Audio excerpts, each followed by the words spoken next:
estoy muy contento de estar aquí con ustedes. Me encantaría explicarles cómo el pensamiento, mejor dicho cierto modo de pensar, o cuando nos preguntamos por lo real, eso nos hace plantearnos preguntas.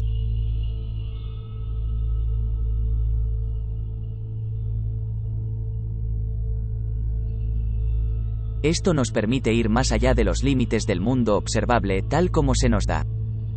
Y el ejemplo en el que quisiera apoyarme es el de Albert Einstein. Antes, quisiera hablar un poco de lo que llamamos Big Data, algo de lo que hablamos mucho hoy en día. Big Data nos está cambiando la vida y la manera de trabajar. Cambiará también la manera de hacer ciencia. Muchos piensan que en lugar de teorizar, cederemos a las facilidades de la inducción.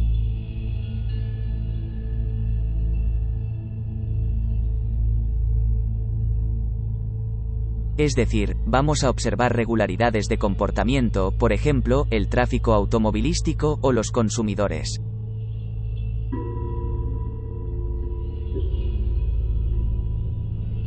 El clima, la predicción meteorológica, los índices económicos, etc. Y a partir de estas regularidades deduciremos leyes que consideraremos generales, incluso universales, cuando solo condensan lo que ya está dado.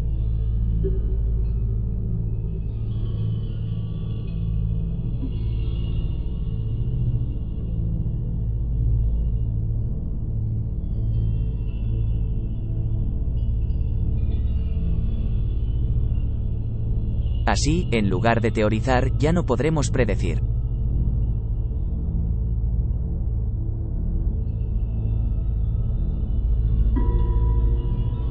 Porque, como ustedes habrán observado en el siglo XX, gracias a las teorías físicas,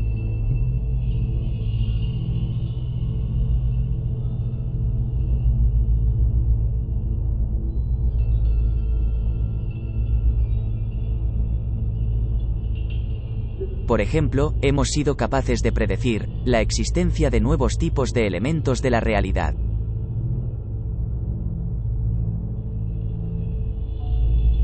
Por ejemplo, gracias a las ecuaciones de la física de partículas. Hemos sido capaces de predecir la existencia del bosón de Higgs, esa partícula detectada por primera vez en 2012. Gracias a las ecuaciones de Einstein sobre la gravedad, hemos sido capaces de predecir la existencia de ondas gravitacionales.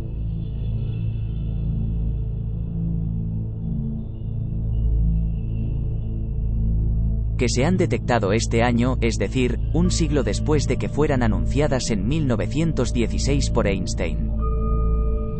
Así que los Big Data nos dan una oportunidad fantástica, que hacen que nos fijemos solo en correlaciones entre los datos disponibles.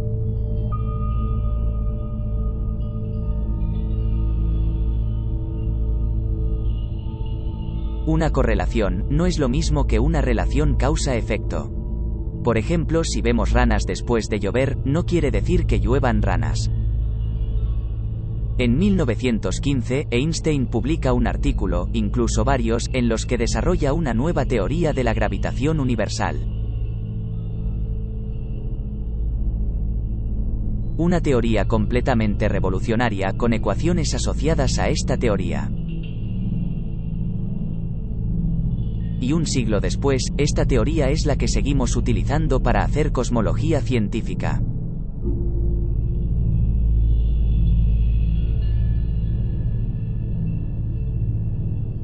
Es decir, que los innumerables datos recogidos desde hace un siglo, por satélites o telescopios se basan en ella.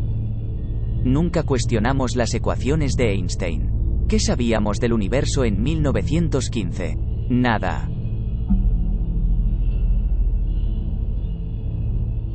No sabíamos que habían otras galaxias además de la nuestra, ni por qué brillaban las estrellas, no conocíamos la energía nuclear ni que el universo está en expansión.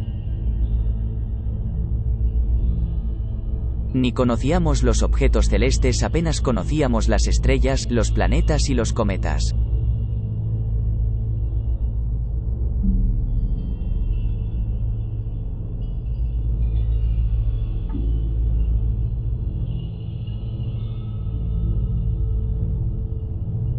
Habían pocos datos, pero esto no le impidió a Einstein elaborar su teoría.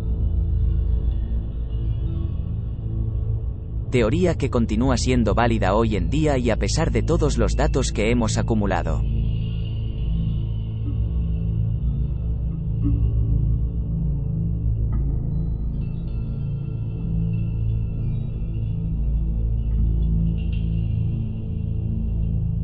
Bien, ahora podríamos imaginar una historia hipotética, imaginando que las cosas hubieran ocurrido al revés. Imaginemos que hubiéramos recogido todos los datos desde hace un siglo por satélites y telescopios.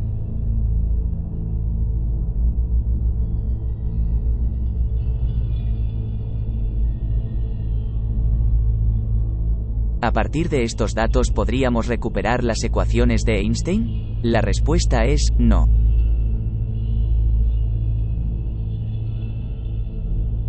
Y cuando Einstein le escribe a Maurice Solobain, uno de sus amigos, con el que había fundado la Academia Olimpia, dijo: ningún método inductivo puede conducir a los conceptos fundamentales de la física. ¿Cómo hizo Einstein para elaborar una teoría sin datos? Pues bien, lo que hizo fue lo que llamamos experimentos del pensamiento.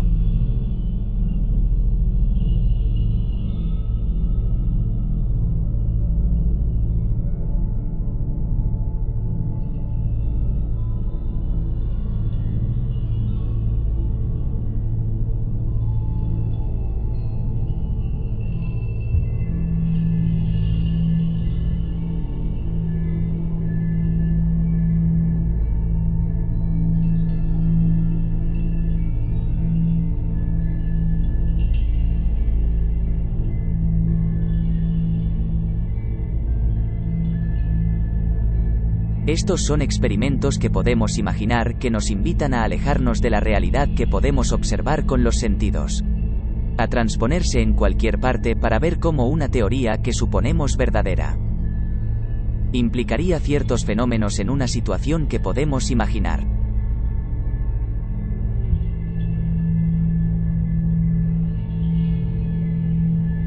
Y Einstein comenzó a hacer eso en la adolescencia, a la edad de 15 años, cuando estaba en Múnich, en un instituto de disciplina militar como los de Alemania de la época.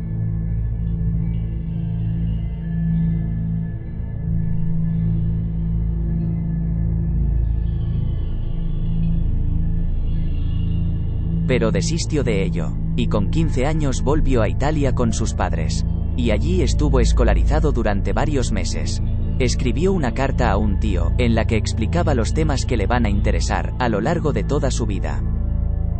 En esta carta dice que los temas que le interesan son los relativos a la luz y a su propagación en el espacio. Y plantea cuestiones raras.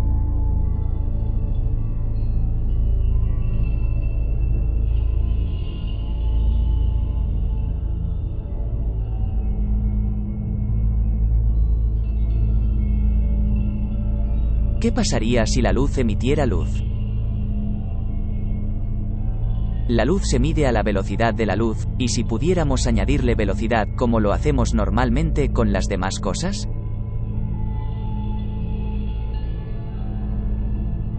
La velocidad de la luz emitida sería 2 veces la velocidad de la luz como la conocemos hoy.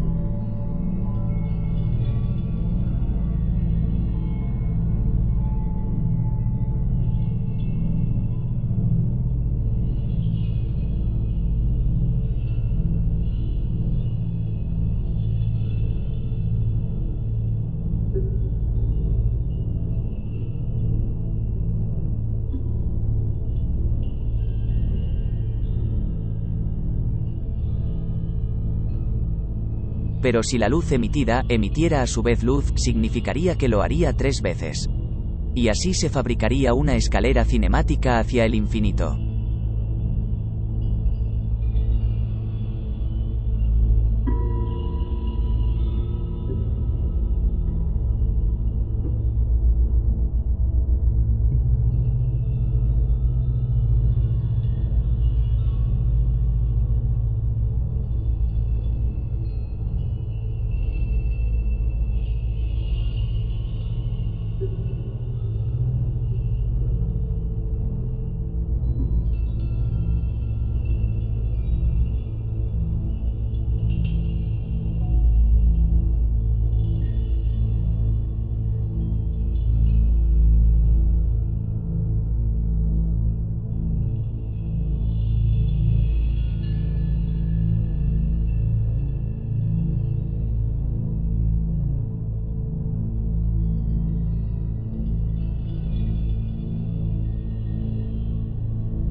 ¿No sería esto realmente un problema?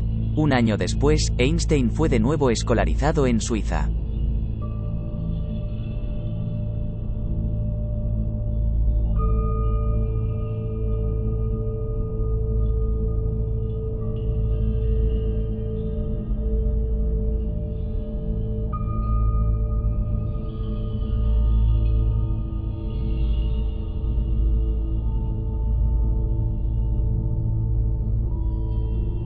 En un instituto que lo preparó para el examen de acceso politécnico de Zúrich. Una escuela más liberal que la de Alemania, y allí él experimentó un pensamiento. Pensamiento que lo tendrá a menudo a partir de entonces, en el que pone en escena su propio cuerpo. Se plantea la pregunta, ¿qué percibiría si fuera a caballo sobre un haz luminoso?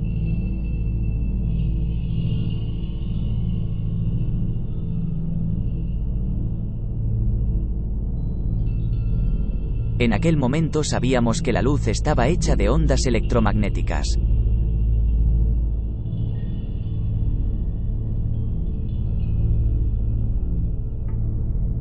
Y entonces, si voy a caballo sobre un haz luminoso, me desplazo al mismo tiempo que la onda electromagnética, surfeo sobre ella.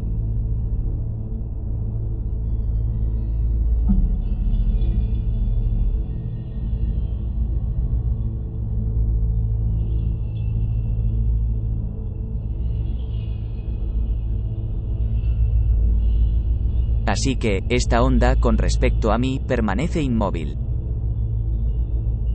Entonces, yo veo una onda estable. A los 16 años, Einstein ya sabía que no existía una solución estable para las ecuaciones de Maxwell. Las ecuaciones de Maxwell son las que describen la luz, así que desde ese punto de vista las experiencias de pensamiento que yo he hecho no tendrían sentido. Ya que no corresponden a ninguna realidad posible, entonces, hay un problema con las ecuaciones de Maxwell.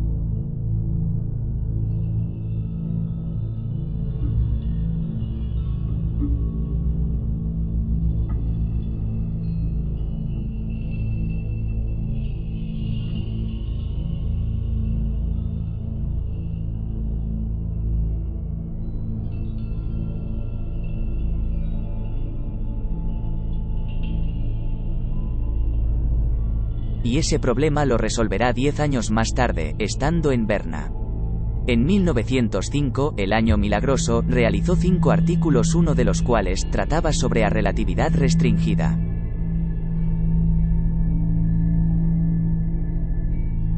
El artículo de junio de 1905, en el que dice que la velocidad de la luz es una constante, y que es la misma en todos los referentes.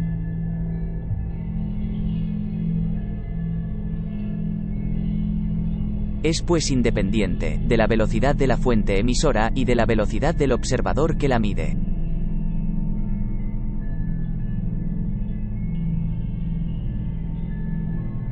La velocidad de la luz es también una velocidad límite. Eso tiene que ver con nuestro tema. Una partícula no puede sobrepasarla. Por otro lado, el anagrama de la velocidad de la luz ya lo dice. La vitesse de la lumière tiene como anagrama, limite les rêves au-delà, limita los sueños más allá. En 1907, Einstein ingresa a Berna. Todavía no tiene una plaza en la universidad, a pesar de los 5 artículos extraordinarios que publicó 2 años antes. Al volver de una comida, entra en un sueño semiconsciente. Tiene de nuevo una experiencia de pensamiento, que será, según cuenta él más tarde, la idea más feliz de su vida.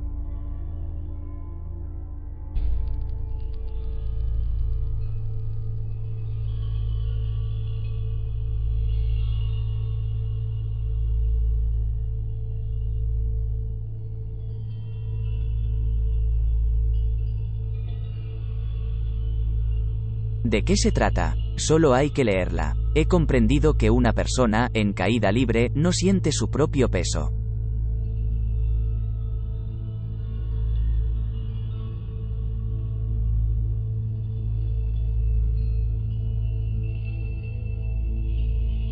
Si te caes, es tu peso la causa de la caída.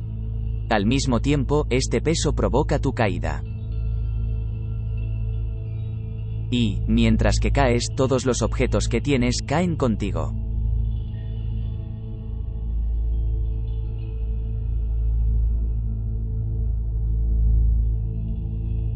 Por ejemplo, tu teléfono, con relación a ti, no cae, y puesto que todos los cuerpos caen a la misma velocidad en el vacío.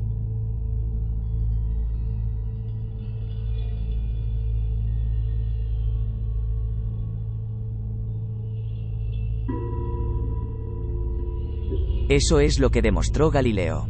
Así que tu teléfono que cae contigo parece estar en estado de ingravidez. Sin embargo, es la gravedad la que te hace caer. Entonces ahí, enuncia lo que llamará el principio de equivalencia. Equivalencia entre la aceleración y la gravedad, y dice sencillamente que, si estoy en una cabina completamente cerrada y no hay ninguna abertura para ver el exterior, esta cabina, sin que yo lo sepa desde el interior, se ha posado en la superficie de la Tierra, inmóvil, en el campo de la gravedad terrestre. Primera experiencia.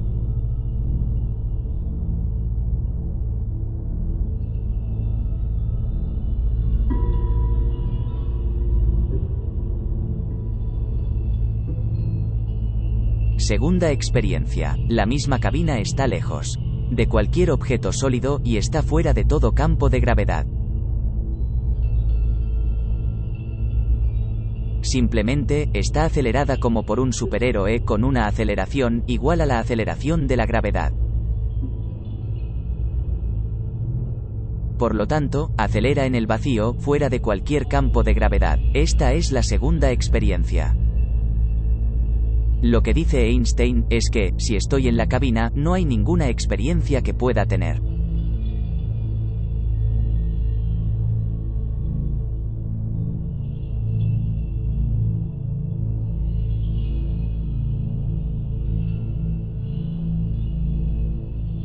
Que me permita saber si estoy en la primera situación o en la segunda situación, pues son situaciones equivalentes.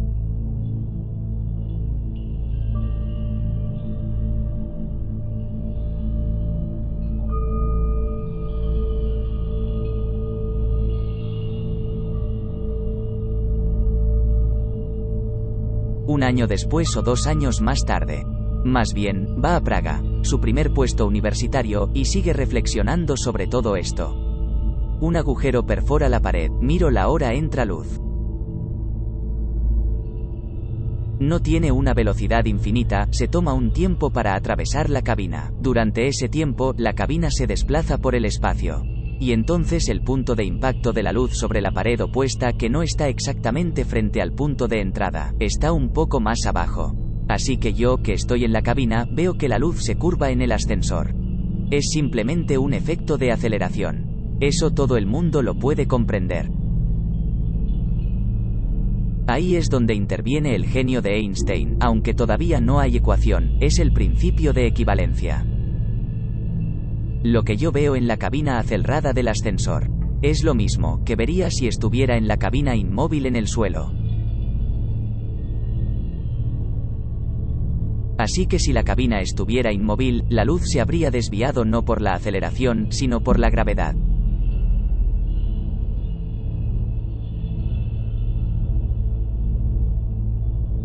Lo cual quiere decir que la luz, aunque no tenga masa, sufre la gravedad.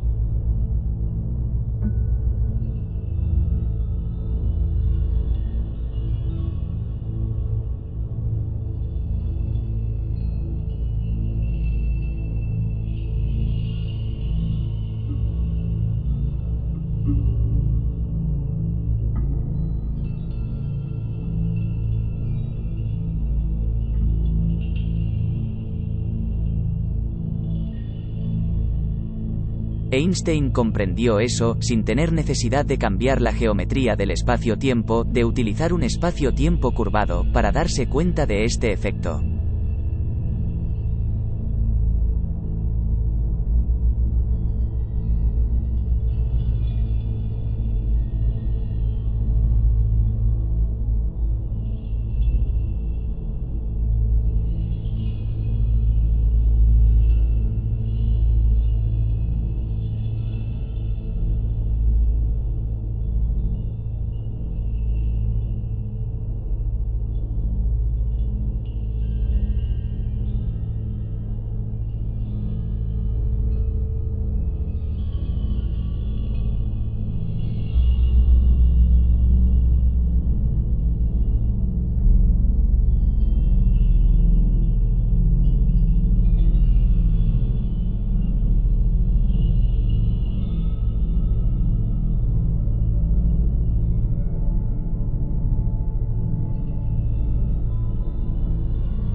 3 años después, escribió las ecuaciones de la relatividad general publicadas en 1915, que le permitirán predecir las ondas gravitacionales desde 1916.